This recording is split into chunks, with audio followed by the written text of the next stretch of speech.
Have you ever felt deep in your chest that the very people who should care for you the most are the same ones who forget you at the moment you need them most? Well, I've lived it. A silence so cruel it cut deeper than words. A family betrayal no one ever imagines having to tell. When the doctor came to tell me the truth, he asked me to pretend I didn't know. But was I supposed to stay silent? Today, I want to share with you the story of my fight for dignity, for respect, and for the life they tried to take from me before my time. If this story touches your heart, if you've ever felt something similar or know someone who has, I invite you to stay with me until the end, because every word here is for those who understand that the strength of a woman in her later years is a cry that must never be silenced.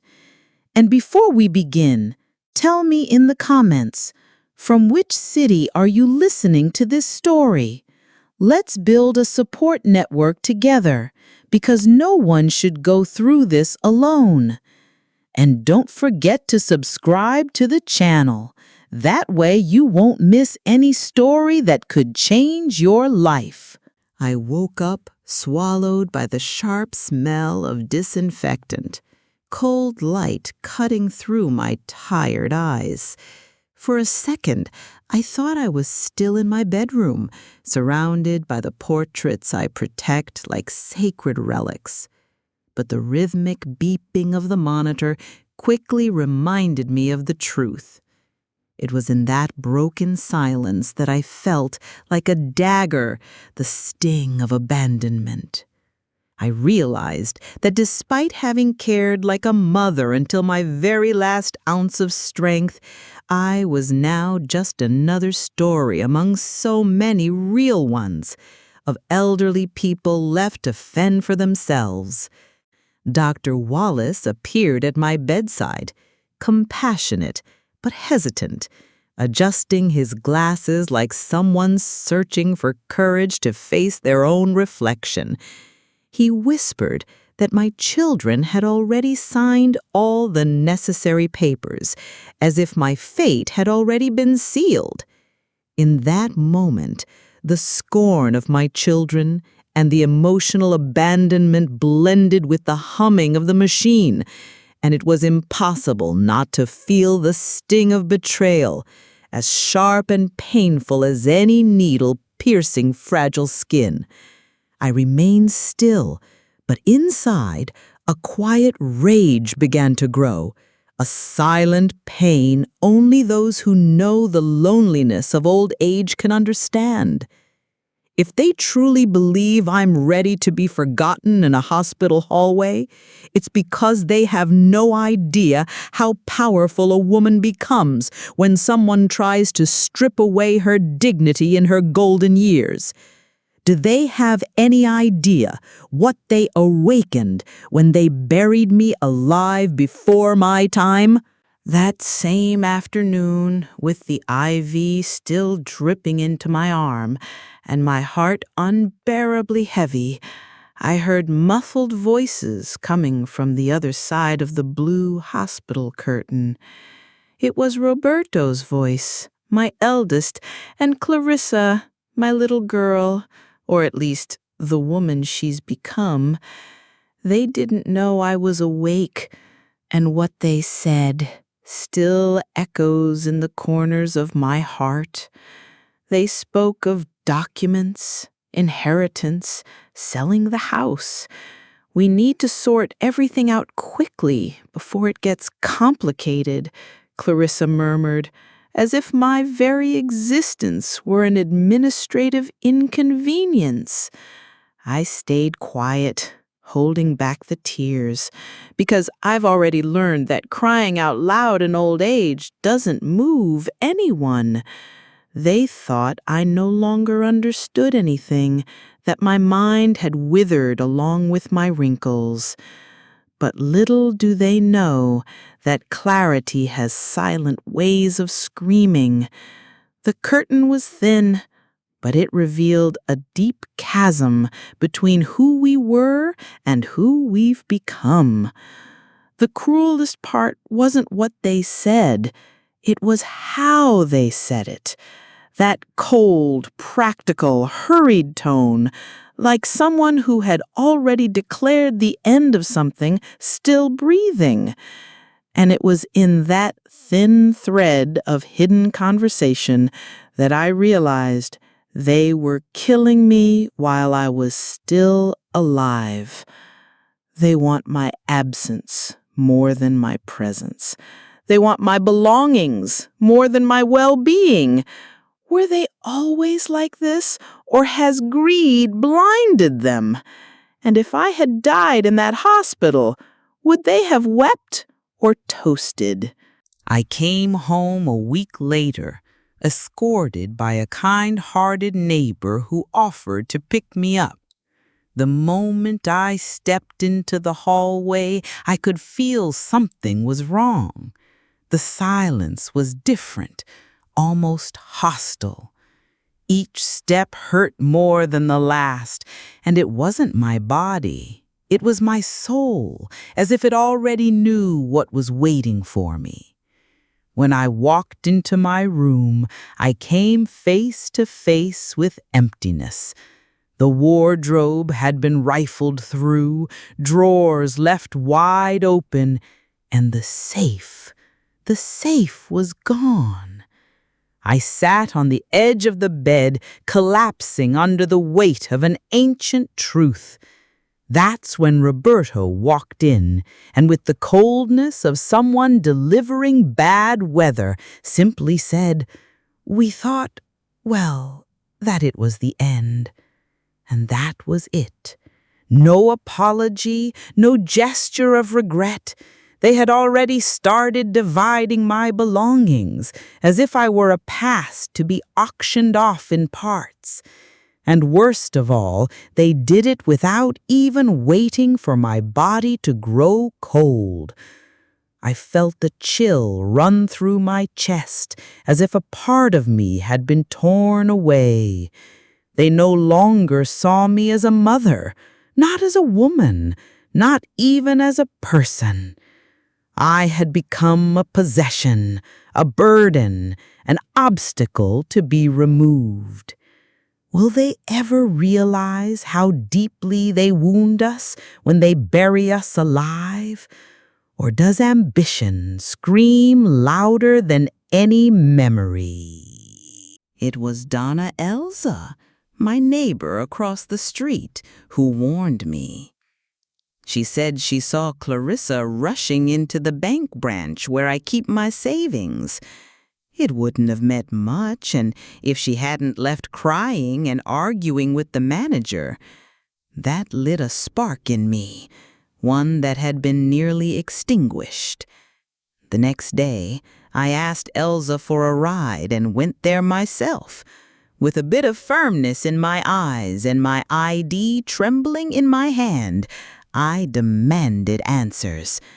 And that's when I heard what I didn't want to, but needed to hear. One of my children, using a forged power of attorney, had tried to access my account. They wanted to withdraw a large amount. Thankfully, the bank grew suspicious. They said something felt off. The handwriting, the date, the urgency. They froze everything as a precaution, but left me with a warning. "Mrs. Evelyn, you need to protect what's yours." I walked out with shaking legs, not from fear of what they might do with my money, but from what it revealed. The respect was gone. The care had turned into interest. I went home knowing that this attempted fraud was just another wound among many. Falsifying a signature, it's more than a crime. It's a confession of contempt. How many other things have they signed in my name while I trusted them with my eyes closed? Who are these people who carry my last name yet no longer recognize my worth? I was going through an old folder of paid bills when I stumbled across a crumpled envelope at the back of the buffet drawer. It wasn't mine. Not the letterhead, not the cold and impersonal handwriting. I sat at the kitchen table, a tasteless cup of coffee in my hand, and read, line by line, the document that knocked the air out of my chest. Clarissa had filed a court petition to declare me legally incapable. Incapable! That word stuck to my chest like a thorn.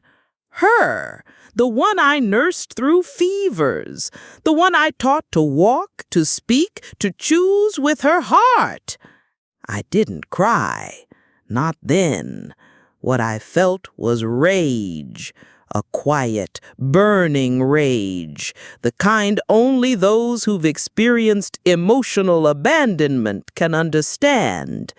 The petition described a woman who was confused, lost, disconnected from reality. And there I was, more clear-headed than ever. Clarissa hadn't just doubted my sanity. She wanted to erase me legally, to strip me of my right to choose, to think, to own my own story.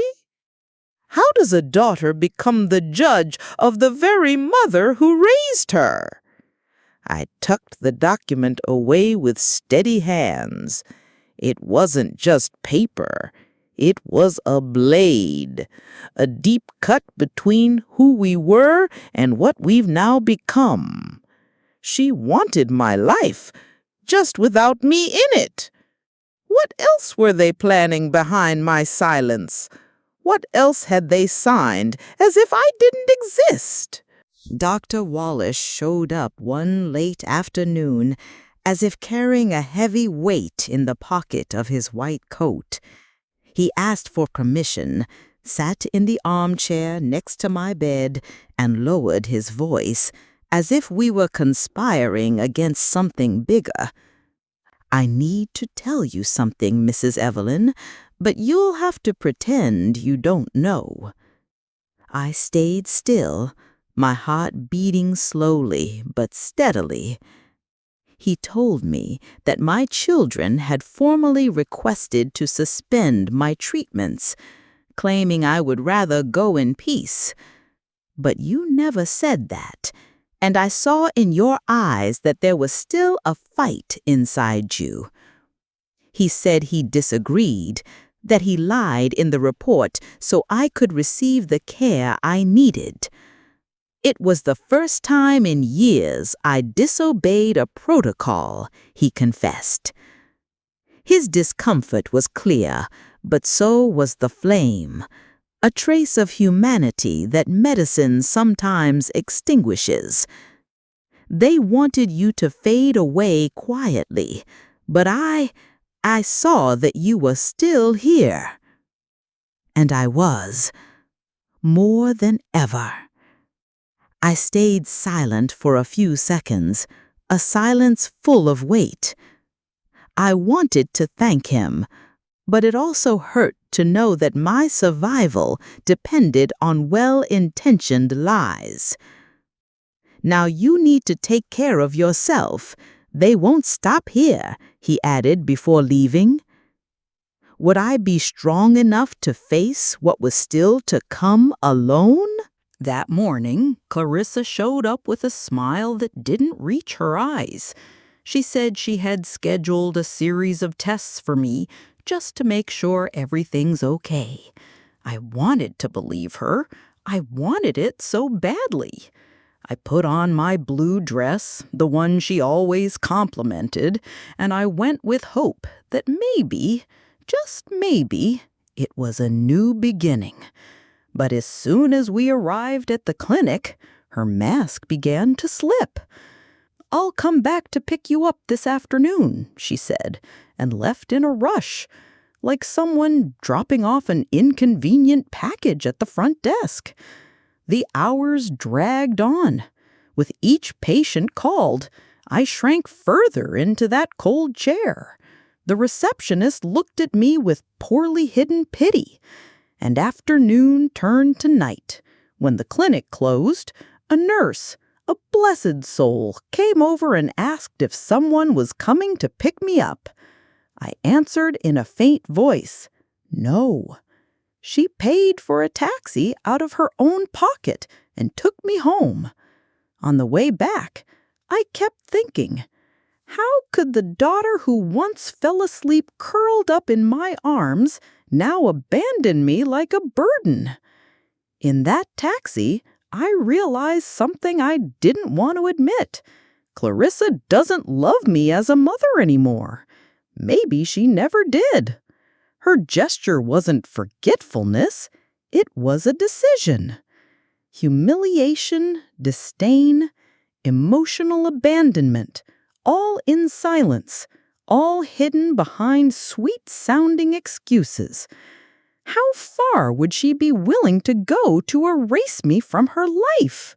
The next morning, I got out of bed like someone rising from mourning, but the grief was for myself.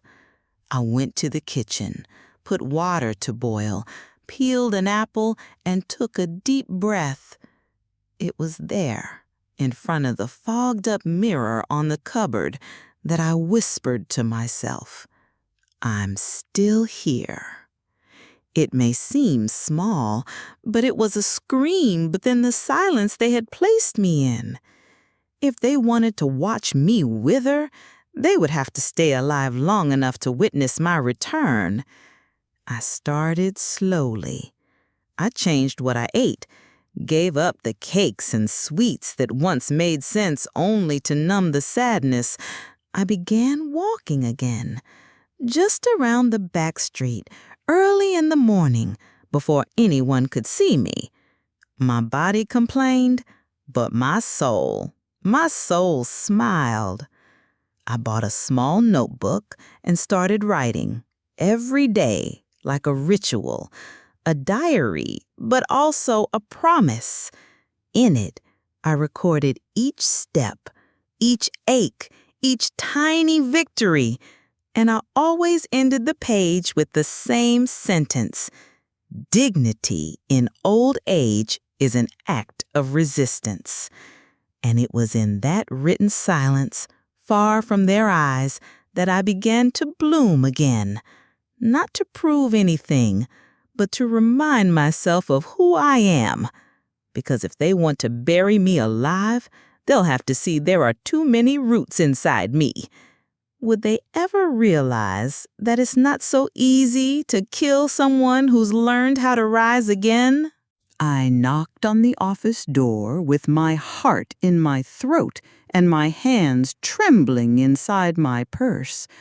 I no longer trusted almost anyone, but something about that business card the nurse gave me weeks earlier, Dr. Haytor, sensitive cases, made me believe that maybe, just maybe, there was a crack in life where justice could still slip through.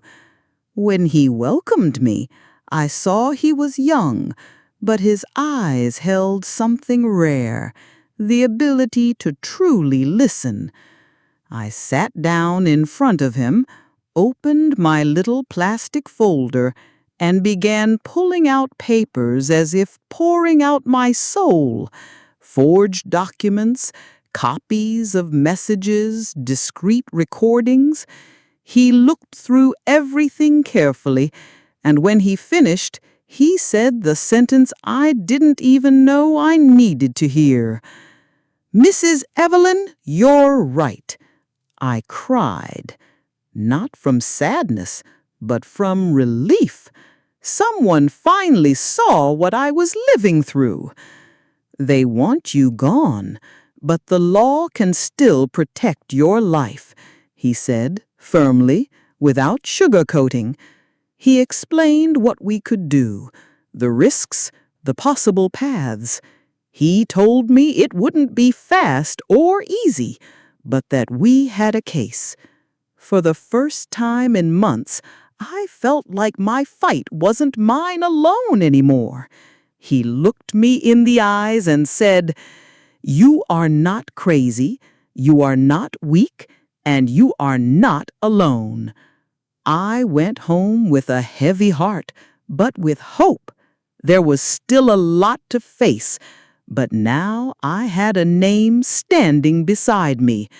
And a name at this point in life is worth more than promises. Would my children ever imagine that a wounded mother could rise up with the evidence in her own hands? It was on a warm, breezy afternoon that I invited Dona Elza over for coffee. I needed to talk to someone who didn't look at me as the poor old lady on the block. I pulled a yellowed envelope from the cupboard, sealed for over 5 years, and opened it in front of her like someone revealing an old secret. Inside was the contract. The house I had always lived in had been legally donated to a non-profit organization that shelters elderly women, with one condition: I could live in it until my final breath. They never knew. I never asked if they would agree. I did it in silence, anticipating what might one day come. I kept it hidden like a talisman. The truth is, after losing my husband, I started seeing the future with different eyes. I saw friends thrown into nursing homes without even being allowed to decide what to do with their own clothes. And I promised myself that as far as it depended on me, old age abandonment wouldn't take me without at least leaving something more dignified behind. That's why I registered everything with a notarized signature at the registry office. While they fought over what they thought was theirs, they didn't realize they were battling over a mirage. I felt a mix of pity and relief. Pity for them, for what they had become, and relief for myself, for quietly protecting what was mine. They still think they can take everything from me, but are they ready to find out that the castle they covet is made of air? I prepared everything with the same care I used to wrap Christmas presents when they were little. Handwritten letters, sturdy paper, carefully crafted handwriting. I didn't do it out of anger. I did it with the calm of someone who finally understood the weight of silence, one that's heavier than any scream. I scheduled a dinner, said I wanted to talk, and they came, perhaps thinking I would apologize for something I never did. They sat at the table as if nothing had happened. Clarissa smiled without soul. Roberto barely looked me in the eyes. When dessert arrived, I handed each of them an envelope. Read slowly, and read it all the way to the end, I asked, looking straight into their eyes, as if piercing through decades of shared history. Inside the letters were copies of everything: the forged power of attorney, the audio recordings, printed messages, the bank documents, the legal petition. At the end, one short but powerful sentence: "I'll die in peace, but you'll live with what you've done." They went pale. Clarissa dropped her spoon. Roberto clutched the letter so tightly he crumpled the edges. The silence was sepulchral. For the first time, They felt the weight of their own actions. There were no screams, no accusations, just the truth, raw, cold, undeniable. That letter wasn't revenge, it was a mirror. A cruel one, yes, but a necessary one. Would they finally see the mother they had been trying so hard to erase? It came quickly, quicker than I expected. The moment I saw my children collapse, just like card castles built to crumble. They started arguing, each trying to shift the blame to the other, as if one could erase what the other had done.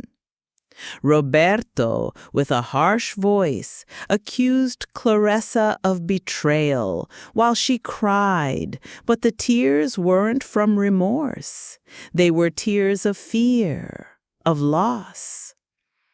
For the first time, I saw the fragility they had been hiding behind the mask of greed. The dinner I had hoped would be a new beginning turned into an arena where every word was a knife thrown at the past we once shared. I sat there quietly, a sad spectator, thinking about how these children I had raised were no longer the little ones I used to cradle with such love. The emotional abandonment I had suffered seemed to turn around at that moment. Now they needed me. And somehow I saw them shattered, yet still unable to grasp what they had done to me. And then a question formed in my mind.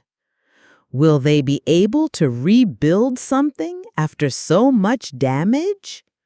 Or will the shadow of what they've done forever haunt the story that once was ours?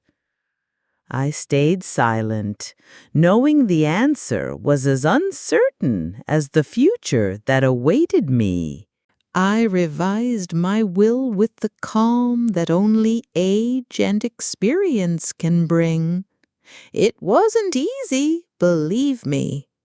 Every word was chosen like a seed, planted in hope that it might one day bear fruit. I decided to leave a small amount to each of them, not enough to satisfy their greed, but enough for them to feel the weight of responsibility. The real surprise, however, was in the conditions. Each of them would have to complete 6 months of volunteer work at a home for the elderly, to feel in their own skin what it's like to be forgotten, abandoned, ignored. When I told them this, I was met with incredulous looks, a few words of protest disguised as criticism. But I know what I'm doing, and I know that more than material goods, they needed a lesson in humanity. I believe that a true legacy isn't in what we leave behind. It's in what we awaken in others. If they want to receive my final gift, they'll have to walk the same path as those who live with the silent suffering of abandonment and loneliness in old age. It was my way of giving them the chance to become better people, if such a path still exists for them. Maybe it was my most generous act, or perhaps my final hope. But deep down, I know there's nothing more powerful than a genuine change born out of empathy.